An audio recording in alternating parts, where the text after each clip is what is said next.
Well, welcome back to another episode of the Sports Den, the New Mexicans weekly podcast that we put together. We try to do it every week, and I think so far it's been pretty good. I'm the sports editor, Will Weber, joined by my esteemed colleague, the oft copied but never duplicated James Barron. James, we're coming off a big weekend, man. It was Easter in Santa Fe. We're talking about Yeah. the Walk Santuario, all that. Santa Fe's a pretty religious town, but it's all about the Easter eggs, man. Did you find some good Easter egg goodies in your backyard in your little hunt? Oh, heck no, not with the way the weather was, man. I mean, the last thing I wanted to do was hunt Easter eggs, man. It was 61 degrees in my house because we turned off the heat like a week before, and the temperature dropped to about 30. And so I woke up in the morning and it was 56 degrees in my house. Oh yeah, it's for the second time this spring. I planted a bunch of tomatoes and stuff in our back. I'm one Well, of those they're guys. dead. I'm one of those guys who tries to grow tomatoes and corn, and I spend months doing it, and then we eat it in like a week. And when we could have just gone to Mhm. the store and bought it for a couple bucks, but second time this spring, I've tried to put all that stuff in the backyard, and they all froze to death. So I think I might actually be done trying to be Farmer John for the 2025 summer season. I think I'm done. Hey, Yeah, look, not all of us are born with green thumbs, dude. well, I wasn't either. Apparently, I don't read the Farmer's Almanac enough. Uh, Today, I'm sure if you've read the New Mexican, and I know you do, you've seen Well, our most promo everybody does except for one person, ad, right? apparently. Yeah, we've had a promo ad running since I think last Friday. That our Hmm. guest today was going to be Eric Olen, and Eric Olen, the new basketball coach at the University of New Mexico, has joined us. Here he is. This is Hi, him. Eric. Hi. 10 minutes He's a before very we happy came on fella. today, he canceled on us for the second time. So it's a huge bummer, but fortunately, his proxy is here to answer questions. We took a bunch of time to write a bunch of notes to ask him questions about his life in Albuquerque. Eric, how is life in Albuquerque going? No, no, he's Hey, pretty stop talking quiet. over him. I can't hear him. I He can't hear doesn't. him. He's not saying anything. What's your favorite restaurant? He's just a soft talker. You need to not speak so loudly in front of him. uh, Very intimidated by you. Coach, I noticed you signed a 7'1" transfer center from Iowa State today, who sounds like a pretty good player. No, Wait, what's that? He's 10 times the player Donovan Dent was? he's That's bull talk, man. he's going to take you to the Final Four. Okay, all right. Okay. I would like to Okay. take this Confirmed. opportunity to thank our guest Eric Olen for joining us. Sort of Eric, he's been a fine You guest. should put him in the corner now. Just turn him around and just put him in the corner. Yeah. Eric, you can go back to the green room now, Yeah. and you can. But I really appreciate you joining the Santa Fe New Mexican podcast. He looks good. Wait, He's got wait for all your fans. his hair is on point. So, Dude, his hair's better than yours, even after you've gotten out of the shower. right. I even took a shower so I could look nice for this thing. Apparently, it's not good enough. So, yeah, it was. Sorry to anyone who tuned in to watch us talk to the Lobo basketball coach who canceled on us for the second time. This time, 10 minutes before we came on. So, huge bummer. Yeah. So now we're just gonna have to do what we always do, James. We're just gonna have to wing it. We're gonna have to make stuff up as we Yeah. go Oh along. my gosh, like we've never done that before. We've never once had. This is by far the most preparation I've ever done for one of these things, and it was taking notes about all the players he signed. So that's what I get for being prepared. When what we should really do is nothing. Just not Yeah. just jump in and do this. So, all right, now what are we going to talk about? Oh, geez. I don't know, man. I mean, it's not like there hasn't been anything big going on up in northern New Mexico, and not that we want to turn the vibe of this to a little bit more somber, but shoot, last weekend was a rough one for a lot of people just because of the unfortunate passing of Santa Fe Indian School's Jason Abeyta and his brother Nathan Abeyta. Both of them died in a car accident on Thursday, I believe, in just outside of Abiquiú. And it was very unfortunate. By my understanding and talking with people, is that they were going fishing, and actually they were going turkey hunting too. Is what I also heard. And unfortunately, a vehicle swerved into their lane and hit them head on, and and that's kind of the details that I have and everything, or that I've gleaned from it. But by the way, man, I mean, Indian school is just, it's devastating right now. And the worst part was, it happens right there during spring break. It was the first day of spring break.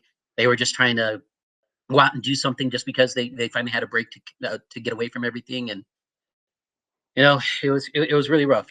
Thursday was a really rough day. We're not supposed to get emotional about this stuff because we're journalists, but when you get to know guys like Jason and Nate, when this something like this happens, I mean, it's pretty jarring, and it's pretty devastating. Even from a professional standpoint, it was just a hard couple of stories I had to write on Thursday.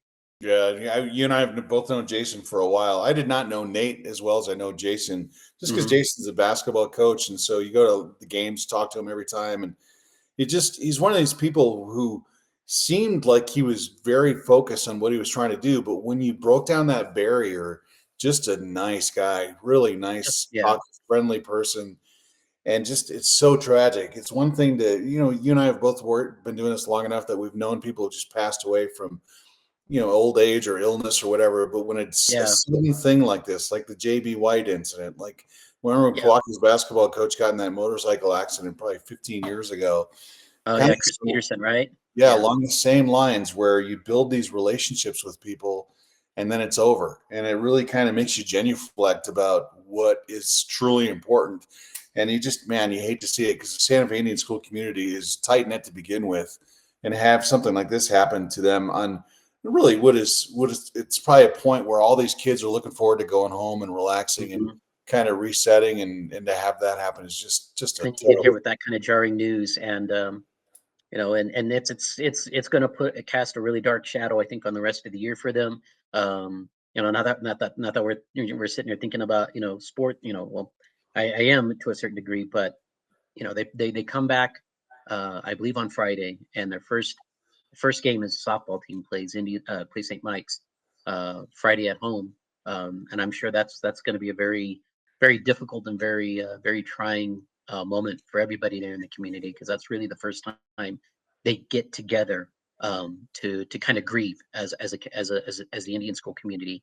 And even worse is Oliver Torres, the softball coach there, was really good friends with Jason. Grew up with him and Nate, both him and his brother Jude, who's the baseball coach.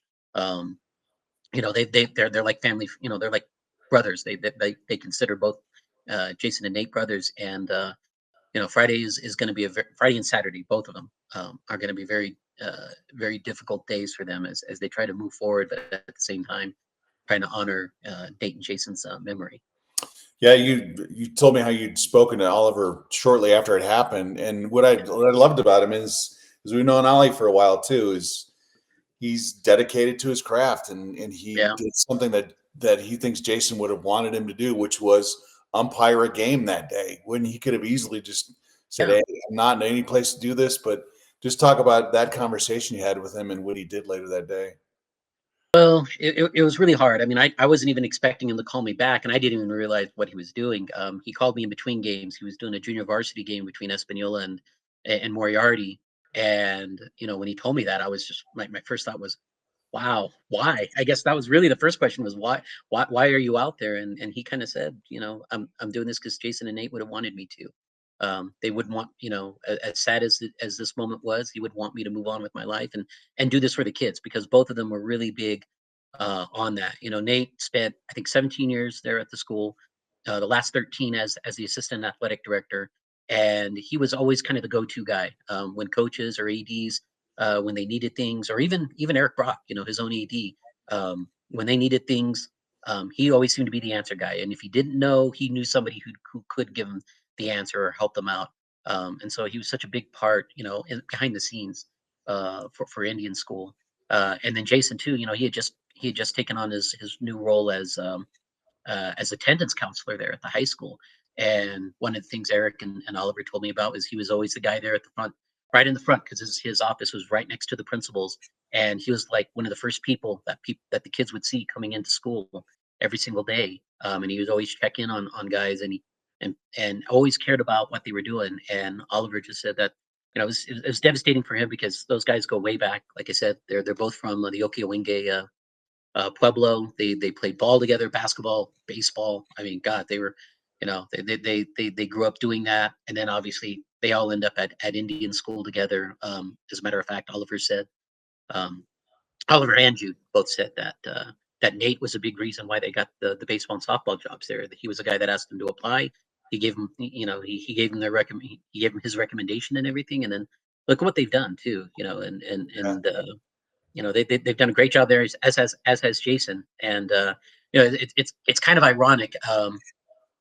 He was a part of the 95-96 Indian School boys basketball team that finished third in 2A, and it was the last team coached by Francis Abeyta, who happened to pass away about a month and a half after the season from an aneurysm, and he was part of that last team that Francis had.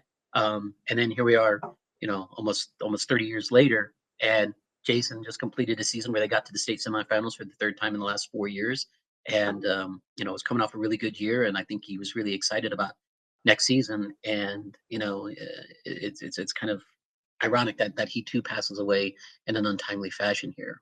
Yeah, Nate was always what I'll remember about him is every time I go to a basketball game there or any kind of sport event, he always made it a point to come up to me and just talk to me beforehand. Yeah.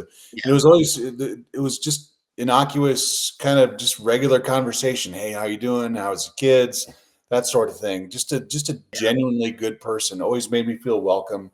And then Jason, gosh, we both covered him when they made the state championship game a few years back. Hmm. In all those battles through that district, the emotion that he brought to it. And then, I thought for sure, you and I spoke about this before, but I thought after his son graduated, he would step away from coaching. But the fact that he stayed shows his dedication to the place, that he was a lifer. He was going to be there for as long as it took. However long. Yeah. Yeah. Yeah. Absolutely. And I think a lot of the coaches there, he developed really good relationships with Zach Cole, the former Santa Fe High coach, who's now at Cleveland. As a matter of fact, Zach kind of got him back into coaching when he took over the job at Indian School back in 2012, and Jason was his C team coach, and he stayed on through that. And then when CC Moses and Rick Schimmel took over in 2014, he was with that staff and stepped in when they were let go late in the season. And he actually, it's funny. I think his first game was the game against St. Mike's, where they hit the 45-foot shot at the buzzer to beat him to get to the district championship game. And they actually, in that incredible run, helped them get to the state tournament. And I think that was the first time they had made it to state in like about 7 or 8 years at that point. Yeah, So, which, by the way, that video that you had on Twitter is one of our most yes, watched things ever on our Twitter yeah, account. yeah, it was, and that was kind of his introduction to the New Mexican and the northern New Mexico sports. And he did an amazing job. One of the things that a lot of coaches talked about with him was how disciplined his teams were, and how hard they played. One of the things Cole did was he invited him to his Cleveland tournament, and usually that's a tournament where you get mostly 4A and 5A schools, and he brings in a 3 in school like Indian School in there, and they battled. They battled when they played Cleveland. I think in the semifinals, they battled them there, and then they battled like Santa Fe High. They saw him in the third place game and gave him really good 2.5 quarters of really tough basketball. So clearly, I think a lot of coaches around the state, and especially up north, respected what he did and saw what he was doing. And it's truly a devastating loss, not just from the emotional component, but they were doing some really good things and making Indian School a really special place. And they leave really big shoes behind for Oh whoever yeah, fills them. yeah. It takes a special person to coach at the Indian School, someone who Yeah. understands the culture, because it really is a unique situation at the Indian School. Because during breaks, these kids scatter, and there is no summer program. They don't go to North Carolina to play in summer camps. They don't do any of that stuff. So really, you don't know what kind of team you're going to have until they all show up and in schools in session. Because on weekends, a lot of the times these kids go home. So you have to Mhm. be patient. Plus, it's a different cultural thing at the Indian School. We've seen Yeah. coaches go in there with the idea that, oh, I'm going to run my tight ship this way and that way, and it never works out because they can't mesh with the kids' schedules. But these two guys did, and he's had the fact that he's had success, not just success in terms of finishing above 500, but success on a statewide level and done it Yeah. consistently shows that he knows how to do it there because he was a student at the Indian school and he was raised in that culture. So yeah, it's just to find a replacement for not just one person but two Do. in Yeah. that school is going to be it's a huge task. So yeah, my heart goes out to that school and everyone that's left behind. Yeah, yeah, definitely. And like I said, it happens on the first day of spring break, man, and it just kind of casts a pall over the rest of that. I know Indian School was going to participate in the Capital City Invite track meet over the weekend, and as soon as that happened, Jarvis Morning Dove, the head coach there, who ironically actually played with Jason back in the mid '90s on that team that finished third in '95, '96. He just basically just said, "Yeah, we're not coming." And he gave the kids the weekend off, and it's been it's been quite jarring because yesterday I was at Capital City, and you could see a couple of people. They were wearing some Indian School gear. I think a lot of them were doing it just out in honor of them and what they were going through right now. But not seeing them there was a little jarring, just because it just kind of it kind of hits home again that their absence. From from our lives and everything is still there, and it's yeah, it's a little jarring. Yeah, well, I saw that they had printed up T-shirts with Yeah. the SFS, the school logo, and then a Hmm. black ribbon with The the black names. ribbon for both of them. Yeah, Yeah. and so people are buying those up, and the proceeds go to the family, which is it's a good cause. And so hopefully we'll be seeing those shirts around for a while, and hopefully the Yeah. sales go well for it. So look, you hate to see anything like that happen, but to have two family members go at the same time so suddenly like that is just a terrible thing. So Yeah.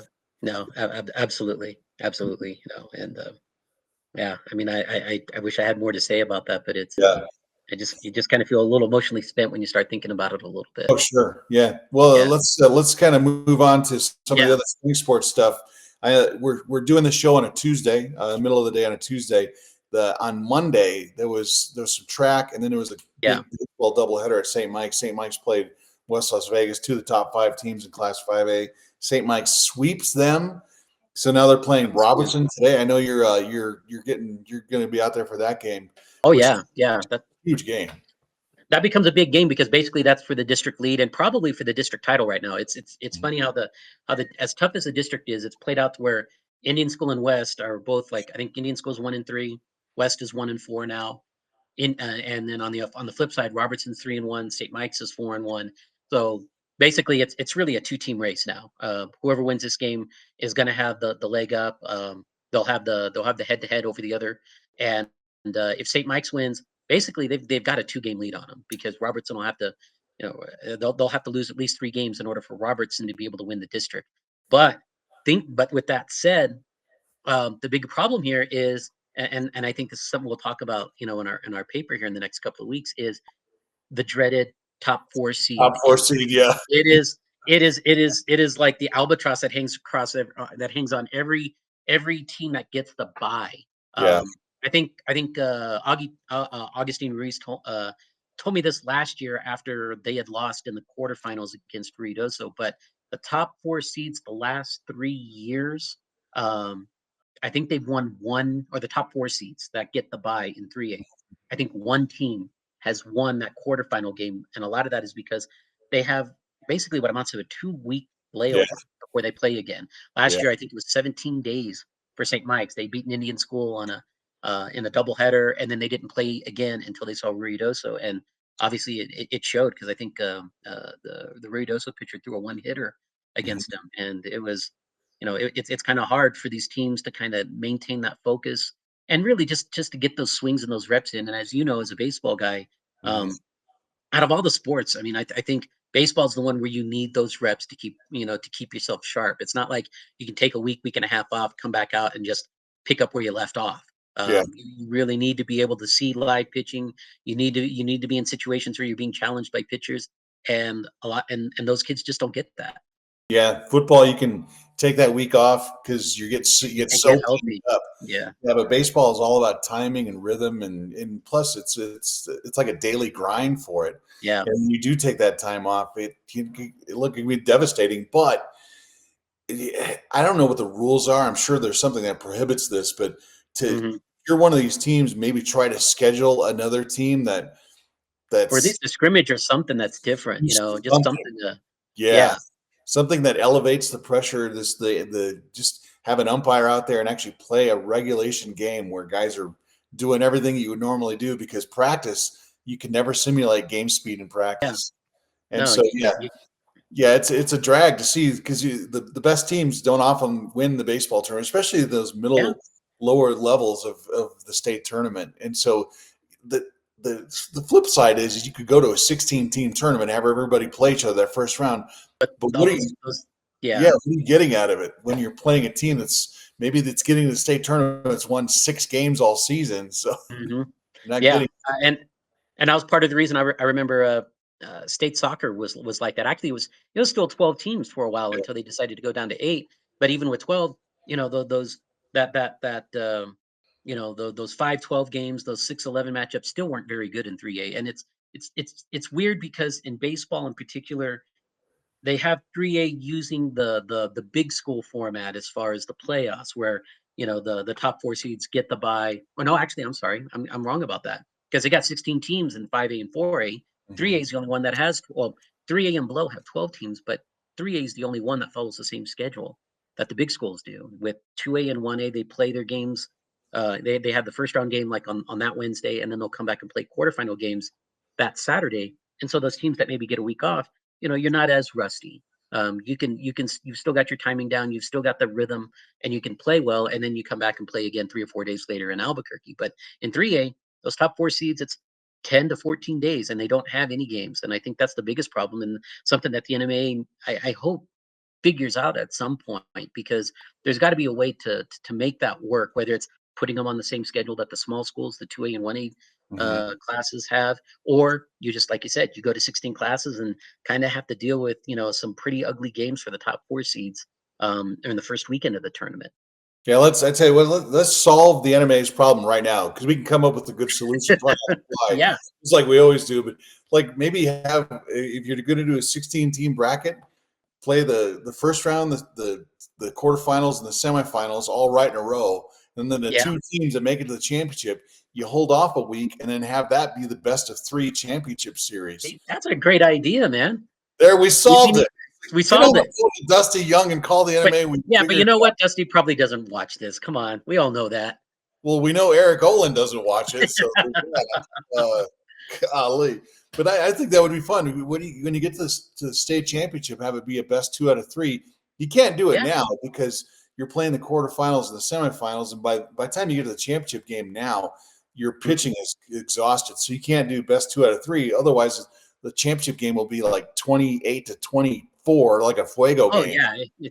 it's basically who's gonna bat last, right? And who's Right. got Yeah. enough pitching to outlast it. But I think in the format that you pointed out, I mean, shoot, you get 4 or 5 days to rest up all your pitchers, and you've got your entire staff ready for those last 3 games. You play one game on a Friday, you play a doubleheader Saturday, and best team wins. I Yeah. think I think it's a great idea.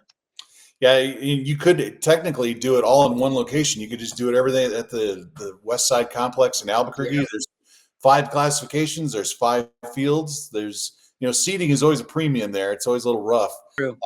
Having watched a few games there myself over the years, I can tell you parking is a disaster and seating is always kind of a mess. But it's all centrally located. You can do everything there. Yeah. I But remember last year for the 3A, I had to park literally in the dirt lot that was right next to the parking lot, because there was no spaces in there. and it's only going to get worse with all those housing developments going up, because now Oh yeah. everything's getting condensed and squeezed. But yeah, it's to me the baseball state tournament is one of my favorite times of the year. But everything converges all at once, so it's like this Yeah. weird hectic tidal wave of finish where you have tennis and golf and track and field. And by the time you're usually covering track and I'm usually covering baseball, Baseball. we're usually right across the street from each other. We're both so exhausted. It's like, get me out of this. I'm so tired of being in the sun. you get wind Yeah. whipped and you're sunburned and you're dehydrated. It's like, yeah, I can't wait for summer vacations. Or worse, you get those weekends where you get those summer storms coming in, and all of a sudden it's like, Yeah. the state track meet goes from like 8 a.m. to 10 p.m., and then they have to come back and finish it off, like, the prelims in the morning the following day. And so, it just becomes this exhausting grind where it's like, it just, you literally feel like you've spent 48 hours in one spot. Yeah, and you're usually writing your story from the equipment shed where they store all the pole vaults and stuff. Yeah, yeah, and Yeah, everybody's trying to find space. yeah, It's so weird. At that point, the place is so empty except for yeah. the shed, or you get to go up to the press box there. Yeah, people are always asking like, where's the box of Cheetos, or where do they keep the talcum powder or something? It's like, all right, I don't know. This is my media workspace right here. But Hmm. yeah, baseball's a little bit better because sometimes they do it at Lobo Field, or if it's at They the do, yeah. complex on the I west could tell. side, that central area on the west side is pretty nice. So you get Uh, that it, panoramic view of all the fields. well, and some of the upgrades that they've done, especially with the baseball and the softball fields. I mean, it's actually a nice place, even if you're in the press box area. Although we don't usually venture up into that area. Yeah. We're usually hanging out in the either by one or the other dugouts.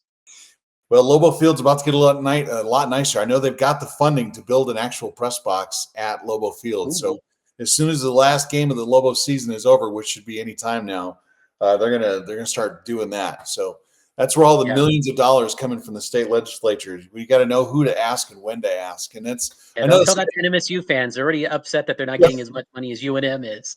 maybe you didn't ask hard enough. I don't know. Maybe you I need more know. lobbyists. Like, what are you going to do? You're going to complain that you're not getting enough money? Well, then try harder. That's all you got to do. Yeah, You got to have exactly. people Well, it know. doesn't help when they don't have an AD either. Yeah, that's another thing. Yeah, well, yeah, more money, more problems, I guess. But yeah, UNM just Yeah. got $11 million for the football facility, and I went to the spring game last weekend, which was the weather was miserable on Friday night, just awful. The wind was You didn't blowing like in. that 50-mile-an-hour wind out there blowing in your No, face? At yeah, least it yeah. was somewhat warm. Not like Saturday. Saturday was miserable. Well, I was there with I ran into Eric Moulton, who the old Capital basketball player. Yes. He now works on the Pit Press podcast, which we need to have one of those guys on soon enough.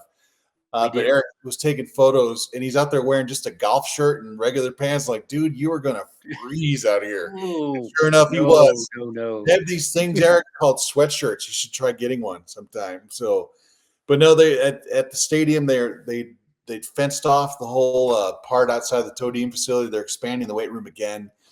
So UNM's at least spending that money wisely. As far as the $11 million they got for the football stadium, not exactly sure where that's going to go, but maybe you can buy a bunch of mannequins and have them sit in the seats, so it makes it look like there's people there.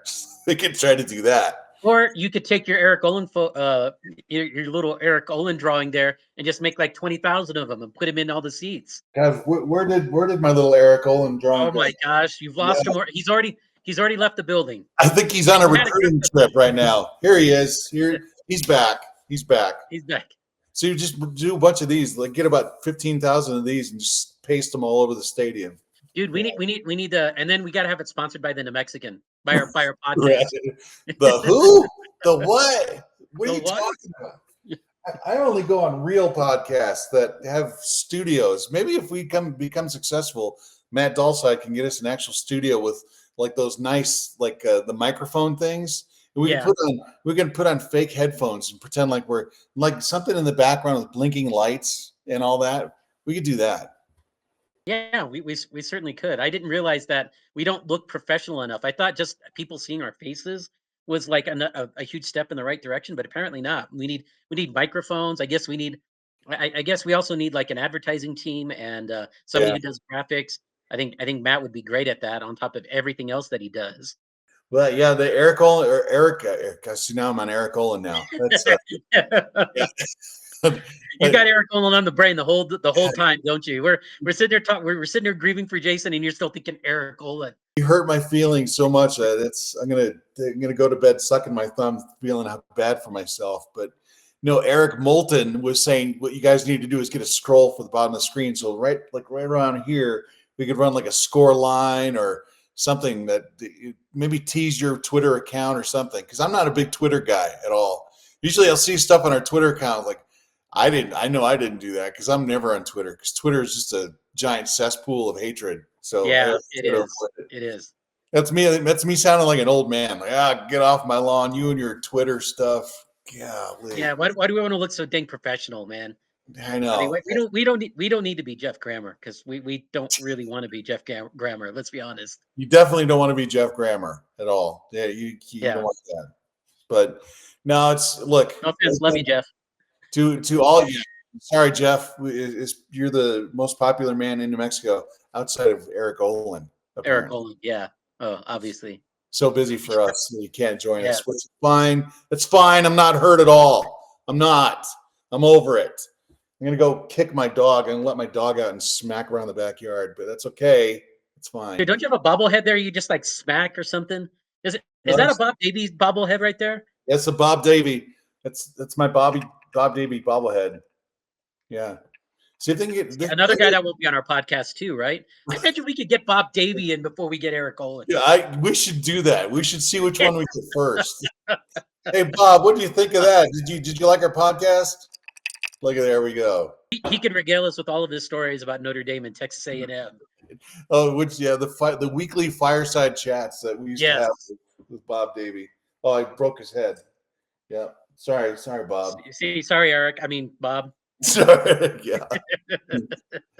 Well, so what are you working on the rest of the week? What are we going to do the rest? I don't know. We just kind of make it up as we go along. Is that what we should do? Well, yeah, like we usually do. But outside of baseball, I'll be doing a little bit more track. I'll be over at Albuquerque Academy this weekend. We'll have the Richard Harper Memorial, which will be big because I think last year I was kind of trumpeting Santa Fe High as maybe a team that could finish on the podium. Well, thanks to Bryce Belton not being healthy, that kind of tanked everything. Now that he's healthy, I really do think this might be the year that Santa Fe High has a shot at finishing top 3 and bringing home a trophy. Melton obviously is I think by far the best sprinter in the state, followed by Valen Wittenberg, who is an amazing 400 runner. We'll find out how good they are because they're going to go up against the likes of Cleveland and La Cueva and Rio Rancho, and so they'll get a really good idea of where they stack. And they've got a little bit more depth this year than they did last. They have a little bit more depth, especially in terms of the field events. They've got a kid, Cody Dennis, who's a sophomore, really good high jumper, and he just qualified by distance in the long jump yesterday at Capital City. So he's a guy that can give him a few more points. But I'm looking forward to seeing that 4x4 team because they've got a goal of getting that thing down to 311, which would put them, I think, top 10 or maybe top 20 nationally. So I mean, they've got some really really big goals here, and we'll see what happens. And then I'm also going to be writing something on, hopefully keeping my fingers crossed because it is UNM. I'm going to write about St. Mike's graduate and current UNM pole vaulter, Jacqueline Gorman. She's performing now and actually doing very well. So I wanted to do a nice little story on her, especially with them competing at the Kirby on Friday. So we'll keep our fingers crossed because it seems like whenever we dip into the UNM pool, we find out it's much more shallow than we thought. I was going to say she doesn't play for the men's basketball team, does she? Because that would be hard yet. Yeah, no, you find out it was canceled or something. So or they're probably going to revoke our press pass anyway. Yeah, I know, terrible. That's all right. I got to go to Memphis last year and Cleveland this past season. So hey, at least I got a couple trips out of it. But at that rate, you're going to end up in Portland, Maine, covering the Lobos. Well, I don't think they're going to further and further away. Judging by the current state of college athletics, I don't think you need to really necessarily worry about the Lobos going much of anywhere because you can spend all day looking at the transfer portal and NIL stuff. When you find out that UNM's NIL is a fraction of what some of these other schools are, you're not going to get that 5-star recruit anymore. You're just not going to get it. And if you do get a guy who used to be a 5-star, it's because he's turned out he didn't pan out or he's trying to escape something. So exactly. The days of landing trouble written all over him, right? Yeah, and if you do get lucky and land a Donovan Dent or JT Toppin, they're going to be here for about a month and then leave. Yeah, and then they're going to leave. Yeah, mid-season too. They're not even going to wait till the end of the season. They're just gone. Yeah, pretty much. I'll pretty tell you much. one thing I did have fun with the UNM with last week was the spring football game, and they've only had 3 specialists on the entire team for all of spring, so obviously they need to hit the transfer portal hard to find a couple more kickers because they only have 1 kicker on the team. And after that game, they gave the kicker a full scholarship, which is kind of a cool thing. But I was like, how on earth did you stay here for 3 years and you're not an in-state resident? You're paying tuition. Like that's a Oh my big gosh. ask. I hope he's got a really great Right. scholarship. He's getting a lot of money off his scholarships and stuff. Yeah. Well, we should have his parents on there because that out-of-state tuition for UNM is not cheap. No, it's not. Non-resident, it's rough. Isn't it about as much as going to like Santa Fe Prep or Albuquerque Academy, or maybe even more now? Well, yeah. Well, what is in-state tuition now? It's about 6 or 7 grand. If Yeah, you're an something like that. Like, Yeah, if you're an in-state resident, it's free because you basically as you long get as the scholarship, lottery scholarship. Yeah. as long as you can spell your name and maintain like a 2.5, you can keep your Hell, seat. even if you can just draw a really nice X, you're in. Right, right. But out of state stuff, that's where all the money comes from. Those out Yeah. of state kids. But Yeah, that was that's kind true. of a cool That's true. moment. Yeah, I was just hoping that maybe they give it to Steinkamp, the Los Alamos kicker, who's been there for a while too. But No, they won't do that for a kid from Los Alamos. yeah, but he's a first string holder though. He was holding on all the kicks, so at least there's that. Hey, dude, well, you can't kick if you don't have somebody to hold. Come on, man. Right. Although they did botch the first. I got a really good picture. I was going to put it on Twitter, kind of making fun of them for their first field goal attempt. Steinkamp missed the snap. And so it was like a Charlie Brown thing. The kicker came through and there was no ball there. So he had to back up and he tried to kick it again. And it was just this awful attempt.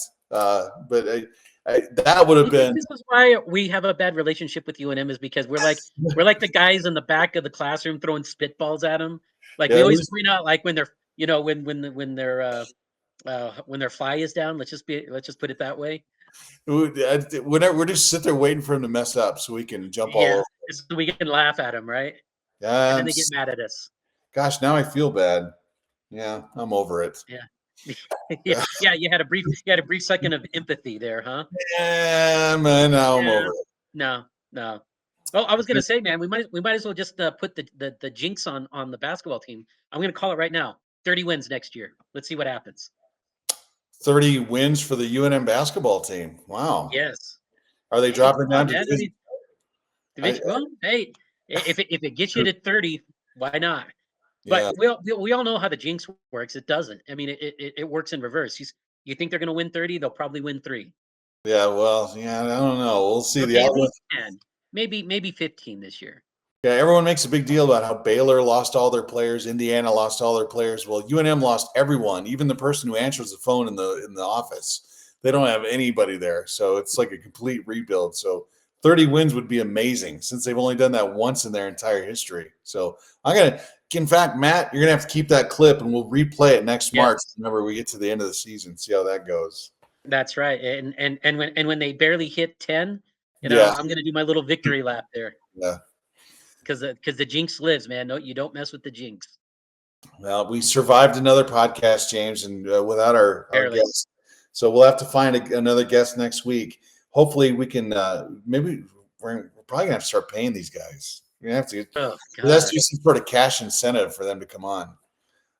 Great. Now we're gonna have to ask Brian and Bill for a raise. It would be great to have a high school kid, but the thing is we filmed this right during the middle of school. We could have our former intern, Henry Kaufman, on here, but then we might break the internet because Henry would probably talk for a while because Henry's a pretty spoken kid. Yeah, and he would talk all about Lobo basketball and nothing about what he's doing in tennis. Do we realize that we're 2 weeks away from the end from this is the last week of the regular season for small school track, and then they have districts and everything, and it's the same thing for tennis.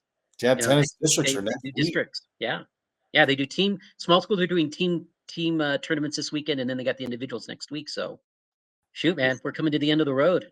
Yeah, and then you and I always have the same problem every year. We can't wait for summer to show up, and then once summer shows up, it's like, now what are we going to do? I know, especially now that we've got the #1 podcast in northern New Mexico. We have to figure out ways to keep people entertained. Which is why you need to hold on to that Eric Olen caricature, because we need to bring him out whenever we don't have anything. When we have nothing to go with, we can just go back to that. Well, I was saying we could bring on the Fuego manager, but he's already mad at me because I wrote a story about how terrible the pitching is, and he asked me not Stop to write talking about about pitching. We don't talk about that here. It's like it. Fight Club, man. You don't talk about pitching, and you don't talk about Fight Club. Yeah, I wrote one story mentioning how they've had a 13.5 ERA 2 years in a row, and it's all of a sudden our fault that we can't get good pitching for the Fuego. Yeah, that's okay. That's true. All right. We've reached the end of the road. We've broken the internet once again. So congratulations. Yeah, and I'm sure we've probably angered a lot of people. So, a lot of hate mail will be coming over the next week or so. No one ever watches us anyway. We got like what 50 viewers or something like that. How many do we have? I thought we broke like the 1,000 viewer barrier last week. Wow. Or 2 weeks ago, wasn't it? Yeah. Is that you just going home? You just keep clicking on the button on YouTube just to keep. Hey, however it works, man. So, I like watching us. Okay, what can I say?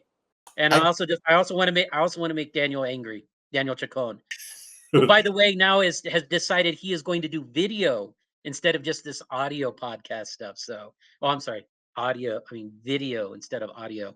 Oh, he's only an audio podcast. He's not like. I didn't even realize that. Yeah. Oh, no wonder we're kicking butt. Yeah. I know, man. Yeah, it's not like it's not like those audio books, man. This is not what podcasts are supposed to be like.